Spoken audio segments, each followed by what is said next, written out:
سیدنا عثمان رضی اللہ تعالیٰ عنہ کا زمانہ خلافت تھا۔ عبداللہ بن ابی سرح مصر کے گورنر تھے۔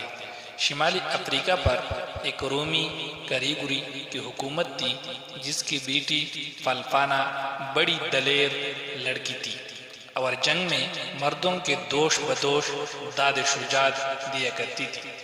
مسلمانوں اور عیسائیوں میں زبردست جنگ ہو رہی تھی، اگرچہ عیسائیوں کی فوج مسلمانوں کے مقابلے میں 4 گنا زیادہ تھی، لیکن پھر بھی مسلمان بہادری، دلیری اور جوان مردی سے عیسائیوں کے حملوں کو روک رہے تھے، جس کے باعث لڑائی طول پکڑ رہی تھی۔ جب مدت تک لڑائی کا کوئی فیصلہ نہ ہوا تو کاریگروں نے اعلان کیا کہ جو رومن سپاہی مسلمانوں کے سپہ سالار ابن ابی سرح کا سر کاٹ کر لائے گا، مقررہ انعام و اکرام کے علاوہ وہ اپنی بیٹی فلفانہ بھی اس کے نکاح میں دے دے گا۔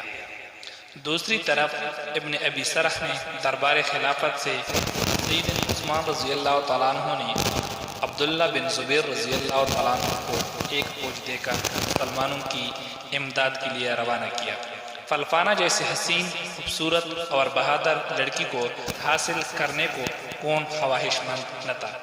عیسائی جوانوں میں اس خوشخبری سے ایک نیا ولولہ اور جوش پیدا ہو گیا اور ان کی ہر ممکن کوشش تھی کہ جس طرح بھی بن پڑے ابن ابی سرح تک پہنچ جائے۔ اس کوشش میں کتنے ہی عیسائی نوجوان خاک و خون میں تڑپ کر رہ گئے، لیکن اس کے باوجود ان کی کوشش میں کمی نہ آئی۔ یہ حالت دیکھ کر مسلمانوں میں قدر گھبراہٹ پیدا ہوئی۔ آخر فوج کی چیدہ افسروں نے بیٹھ کر یہی فیصلہ کیا کہ ابن ابی سرح میدان جنگ میں نہ جائے، تاکہ کہیں ایسا نہ کہ ان کو کوئی تکلیف پہنچے۔ ابن ابی سرح اگرچہ اسے پسند نہ کرتے تھے، مگر سب کے مشورے کو قبول کرنا پڑا۔ اب میدان جنگ میں جانے کے بجائے اپنے خیمے ہی میں رہنے لگے۔ اسی دوران عبداللہ بن زبیر رضی اللہ تعالیٰ عنہ بھی کمک لے کر پہنچ گئے، مگر انہیں یہ دیکھ کر بہت تعجب ہوا کہ مسلمان تو لڑ رہے ہیں مگر سردار خیمے میں آرام کر رہا ہے۔ سیدنا عبداللہ بن زبیر رضی اللہ تعالیٰ عنہ سیدھے ابن ابی سرح کے خیمے میں گئے اور کہا، ایک بہادر سپہ سالار کے شایان نشان نہیں کہ وہ خود تو آرام سے بیٹھا رہے اور دوسرے مسلمان میدان جنگ میں لڑے۔ آپ نے ان سے پوچھا کہ آپ کو شہادت کی موت پسند نہیں؟ ابن ابی سرح نے جواب میں تمام واقعہ سنایا اور کہا کہ سب دوستوں کے مشورے سے مجبوراً میں نے ایسا کیا ہے۔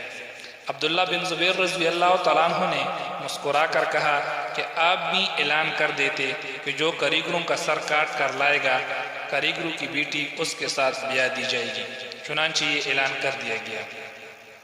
کمک آ جانے سے جنگ نے شدت اختیار کر لی۔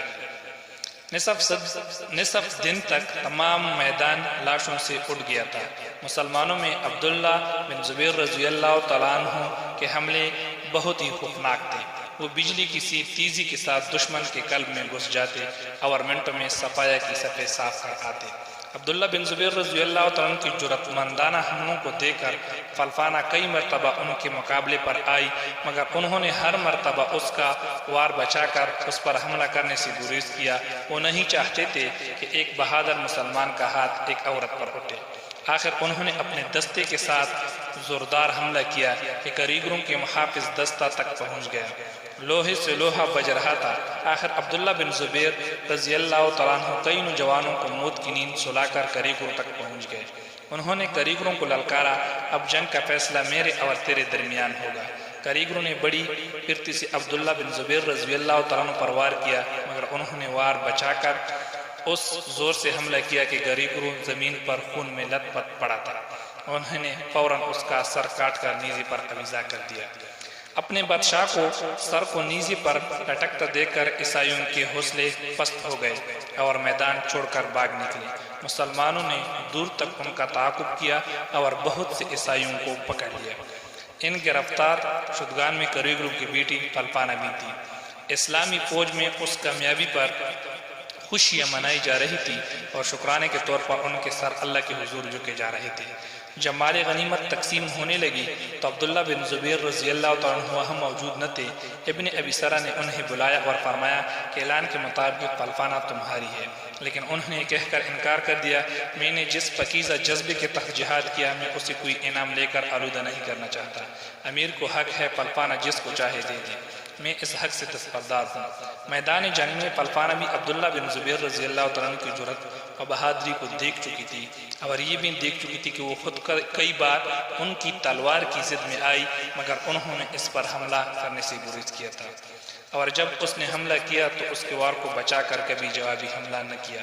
وہ سیدنا عبداللہ بن زبیر کی شجاعت اور شرافت سے اس قدر متاثر ہو چکی تھی، اس نے کہہ دیا کہ عبداللہ بن زبیر رضی اللہ تعالیٰ عنہ کے سوا کسی کو حق نہیں کہ میری طرف آنکھ اٹھا کر بھی دیکھے، میں خوشی سے اسلام اور اس کی غلامی قبول کرتی ہوں۔